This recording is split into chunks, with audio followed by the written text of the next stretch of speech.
bring results to the community. We all need to come together around mountain issues, especially environment and livelihoods. We should take that is going to affect the various sectors, including climate change को mitigate कर सकते हैं।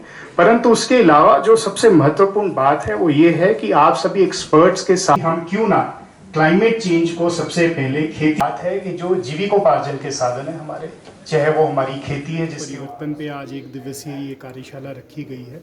आप सभी जानते हैं जलवायु परिवर्तन एक रियलिटी है जो हम सबके सामने आ चुकी है। इसके ऊपर हमने देश के जो उच्चतम इंस्टीट्यूट्स हैं उसके साइंसदान बुलाए हैं, एक्सपर्ट्स बुलाए हैं, जो आज जलवायु परिवर्तन के ऊपर और ख़ासकर हिमाचल के ऊपर फोकस करके अपनी बात रखेंगे। साथ साथ जो विभागों के डिफरेंट रिप्रेजेंटेटिव्स हैं, विभाग अध्यक्ष हैं, सेक्रेटरीज़ हैं, आज हमने उनको बुलाया है। आदरणीय श्री प्रबोध सक्सेना जो अतिरिक्त मुख्य सचिव हैं, उनकी अध्यक्षता में ये कार्यशाला की जा रही है। हम कोशिश करेंगे कि किस तरह से जो सरकारी पॉलिसियाँ बन रही हैं उसके अंदर जलवायु परिवर्तन को फैक्टर इन करके एक इफ़ेक्टिव पॉलिसी हम बनाएं, और जिससे कि फ्यूचर में यदि कोई भी जलवायु परिवर्तन होता है तो उसको रोका जा सके या उसका असर कम किया जा सके। और सर हिमाचल प्रदेश देखिए, साइंसदानों का अनुमान है कि 2050 तक 2 डिग्री टेम्परेचर हमारी पूरे दुनिया का बढ़ सकता है। यदि ऐसा होता है तो जो हमारी बर्फ़ वाले स्थान हैं उनके ऊपर मैक्सिमम इसका असर पड़ेगा। जो बर्फ़ पहाड़ों पर जमी है वो नदियों में आ जाएगी, उससे बाढ़ आने की आशंका है, और बहुत सी चीज़ें इसके साथ जो जुड़ी हुई हैं वो सभी आशंका है। परंतु यदि हम आज भी उचित कदम उठाएं तो हमारे पास लगभग कोई 25-30 साल हैं, हम इस चीज़ को रोक सकते हैं। जाहिर सी बात है जलवायु परिवर्तन एक बहुत ही गंभीर विषय है और हम सबको मिलकर इस पे काम करना पड़ेगा। पश्चिमी देशों में बहुत से ऐसे देश हैं जो पहाड़ी क्षेत्र हैं, हम सब ने स्विट्ज़रलैंड का नाम सुना है। यदि हम देखें तो डेवलपमेंट और जलवायु परिवर्तन इन दोनों को साथ साथ रखकर हमें करना पड़ेगा। साइंस की आज ऐसी तकनीकें हैं जिससे कि हम डेवलपमेंट भी कर सकते हैं, पहाड़ियों को भी बचा सकते हैं, जलवायु को भी बचा सकते हैं और क्लाइमेट चेंज को प्रिवेंट कर सकते हैं। हमारी ये इच्छा है कि आज की कार्यशाला से हम ऐसा ही कोई वाया मीडिया निकालें जिससे कि विकास भी ना रुके और जलवायु परिवर्तन को भी हम बचा सकें। इंडियन इंस्टीट्यूट ऑफ मेट्रोलॉजी जो है ये सारा स्टडी करता है ग्लेशियर्स को। आज उनके प्रतिनिधि भी यहाँ पर मौजूद हैं। जाहिर सी बात है क्योंकि हिमाचल के जो उच्चतम पहाड़ियाँ हैं वहाँ पर ग्लेशियर्स रहते हैं। डेफिनेटली ग्लेशियर के ऊपर भी हम आज मंथन करेंगे और कोशिश करेंगे कि किस तरह से ग्लेशियरों का पिघलना हिमाचल के अंदर हम रोक सकें। मैडम, एरिया तो बड़ा है परंतु ये बहुत ही स्पोरेडिक से एग्जांपल्स हैं। हमें लॉन्ग टर्म इसको देखना पड़ेगा कि जलवायु परिवर्तन का स्नो कवर एरिया के ऊपर कितना असर पड़ता है। परंतु आपने बात ठीक कही कि कहीं ना कहीं टेम्परेचर ज़रूर बढ़ रहा है, हम सारे महसूस कर रहे हैं। शिमला के अंदर भी अब कभी कभी पंखे चलाने की ज़रूरत आ गई है, तो मैं इस बात से पूरा इत्तेफाक रखता हूँ। चैनल के माध्यम से मैं आम जनमानस को बताना चाहूँगा कि ऐसा नहीं है कि हमने single use plastic totally ban कर दिया है। सिंगल यूज़ प्लास्टिक की कुछ एक ऐसी वस्तुएं हैं जिसको बैन किया गया है, जिसमें थर्मोकोल के कप, प्लेट्स, बच्चे जो फ्रूटी स्ट्रॉ के साथ पीते हैं उसको बैन कर दिया गया है, प्लास्टिक के चम्मच को बैन कर दिया गया है। ऐसे ही हमने जो झंडे लगते हैं प्लास्टिक के उनको बैन किया है। झंडे को जो लगाने के लिए सामान उपयोग में आता है प्लास्टिक का उसको बैन किया है। तो कोई भी भ्रांति के ऊपर ना जाएं। मेरा निवेदन है आम जनमानस से कि वे प्लास्टिक के इस बैन पे बढ़ चढ़कर हिस्सा लें, क्योंकि जलवायु परिवर्तन में सबसे ज़्यादा असर प्लास्टिक का रहता है। देखिए, आपकी बात ठीक है, परंतु भारत सरकार के द्वारा 1 साल पहले ही ये सूचित कर दिया गया था हमारे सभी दुकानदारों को, प्रोडक्शन वाली जो फैक्ट्री हैं उन सबको, कि 1 जुलाई से बैन लगने जा रहा है। अब क्योंकि भारत सरकार के दिशा निर्देश आ रहे हैं, इसमें ढील देने के लिए तो हम असमर्थ हैं, परंतु जो भी कोई जेन्युइन केस है उसके अंदर देखा जा सकता है, कोई बड़ी बात नहीं। देखिए, प्लास्टिक तो हमारे जीवन का अंग है और इस पर slow and steadily he ban लगेगा। अभी इस समय जैसा मैंने कहा, थर्मोकोल के कप, थर्मोकोल की प्लेटें और साथ साथ जो बच्चे फ्रूटी पीते हैं उसकी स्ट्रॉ को बैन कर दिया गया है, चम्मच को बैन कर दिया गया है, प्लास्टिक के झंडे और इससे संबंधित उपयोग में आने वाली जो वस्तुएं हैं उनको बैन किया गया है। बाकी जो प्लास्टिक धीरे धीरे जाएगा। हमारी गाड़ियां भी आजकल प्लास्टिक की बनी हैं। आजकल हमारे हर कार्य में मोबाइल फ़ोन लीजिएगा, हमारे कैमरा लीजिएगा, हर इक्विपमेंट प्लास्टिक का है। समय लगेगा, जब तक ऑल्टरनेटिव्स नहीं आते तब तक तो अभी तक तो यही लिस्ट में इंक्लूड है। ई वेस्ट के जो कलेक्टर हैं, जो ई वेस्ट को कलेक्ट करने वाले हैं, वो डेजिग्नेट हिमाचल में भी किए गए हैं। खासकर फैक्ट्रियों के ऊपर तो ये इन्फोर्स कर दिया गया है। आम जनमानस में इसके बारे में अभी बहुत ज़्यादा जागरूकता नहीं है। हम अपने घरों में भी देखते हैं ई वेस्ट जनरली कोई कबाड़िया आ गया वो लेकर चला गया, तो उस तरह से वो चलता है।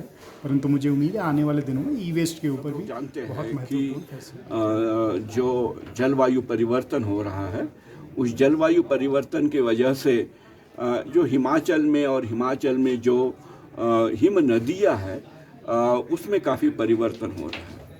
और जब वो हिम नदियाँ रहती है तो उसमें होता है बर्फ़, और उस बर्फ़ की मूवमेंट की वजह से वहाँ काफ़ी लेक्स बनने की संभावना रहती है, और वो सारे जो है ग्लेशियर्स अब पिघल रहे हैं और वो सिकुड़ रहे हैं।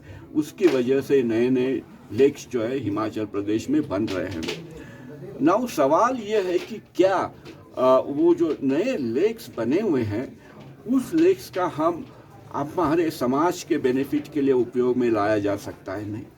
अभी तक साइंटिफिक रिसर्च इस दिशा में काम कर रहा था कि यदि ये बर्स्ट हो जाएंगे तो उसकी वजह से नीचे फ्लड आ जाएगा, और उस फ्लड के वजह से हमारा जो इंफ्रास्ट्रक्चर है, जैसे कोई विलेजेस हो या हमारा हाइड्रो पावर स्टेशन हो या हमारे रास्ते हो, इसके ऊपर काफ़ी असर पड़ेगा। लेकिन हमें इस चीज़ को, जो हमारे सामने नई आपदा आ रही है, उसको हम अपॉर्चुनिटी में कन्वर्ट कर सकते हैं क्या? इसके तरफ एक साइंटिफिक रिसर्च करने की ज़रूरत है, क्योंकि हमने देखा है कि दुनिया में और जगह जहाँ ऐसे लेक्स बने हुए हैं वहाँ उन्होंने उस जो डैम्स थे, वहाँ जो मोरेन की वजह से लेक बने थे, उस मोरेन्स को स्ट्रेंथन करके उन्होंने एक स्टेबल एनवायरनमेंट किया है, और उस स्टेबल एनवायरनमेंट करने के बाद उन्होंने उस पानी का उपयोग हाइड्रो पावर जनरेशन के लिए किया है। उससे दो तरीके से उसमें बेनिफिट समाज को मिलेगा। एक तो फ्लैश फ्लड आने की संभावना है वो भी कम हो जाएगी, और उस पानी का उपयोग हम समाज के फ़ायदे के लिए भी कर सकते हैं हाइड्रो पावर जनरेशन करके। तो इस तरह के तरफ, इस नए रिसर्च के तरफ अब हमें ध्यान देने की ज़रूरत है, और उसके बारे में हम अब इस संगोष्ठी में आगे चर्चा करेंगे। ये कार्यशाला दिनों में उपयोगी, ऐसा लगता है कि ये बहुत ही उपयोगी होगी। वो दो तरीके से बहुत उपयोगी हो सकती है। आपने देखा होगा कि 2007 में जो इंटर गवर्नमेंटल पैनल है क्लाइमेट चेंज का, उन्होंने कहा था कि हिमालयन ग्लेशियर 230 के तक ख़त्म हो जाएंगे, लेकिन वो एक मिस्टेक थी। लेकिन उसके बाद काफ़ी रिसर्च ग्लेशियोलॉजी में और बर्फ़ के अध्ययन में हुआ है। उसका फ़ायदा, उसका आने वाले वक्त में उसमें कैसे बदलाव आएंगे, उसका लास्ट 10 साल का जो काम है उसके बारे में हम यहाँ के जो एडमिनिस्ट्रेटर्स है, पॉलिसी मेकर्स हैं, उनके लिए हम उनके बारे में बताएंगे। उसके साथ साथ हमें ये भी फ़ायदा होगा कि यहाँ के जो एडमिनिस्ट्रेटर और पॉलिसी मेकर्स हैं, उनकी अपेक्षाएं साइंटिफिक कम्युनिटी से क्या है, वो क्या चाहते हैं, और वो साइंस वो कर सकता है या नहीं, उसके बारे में भी बात करेंगे। और मैं आशा करता हूँ कि जो दोनों तरफ से जो डायलॉग होगा, तब उससे उसका समाज को कुछ भारतीय प्रशासनिक सेवा का अधिकारी हूँ और वर्तमान में member secretary HP state pollution control board के पद पे तैनात हूँ। For a young officer in the state it is very important that हम एक्सपीरियंसेस से लर्न करें।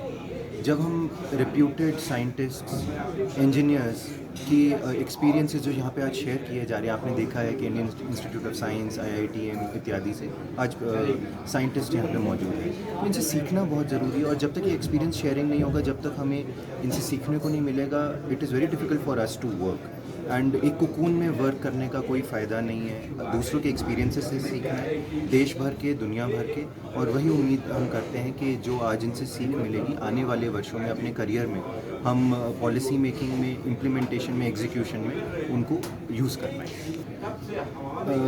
ज़्यादा डिटेल में ना जाते हुए बस एक ही चीज़ कहना चाहूँगा, एनवायरनमेंट के बारे में कॉन्शियस होने की ज़रूरत है। बस वो हम कर लें, एंड एवरीथिंग वी डू, कोई भी विभाग हो, कोई भी संस्था हो, उस एनवायरनमेंट कॉन्शियसनेस को और हम डेली लाइफ में भी अगर अपने दिमाग में रखें, बहुत चीज़ें हम ठीक कर पाएंगे। क्लाइमेट चेंज की दिशा में, एनवायरनमेंट प्रिजर्वेशन की दिशा में, पॉल्यूशन मिटिगेशन की दिशा में, कंजर्वेशन एंड वाटर यूजेज।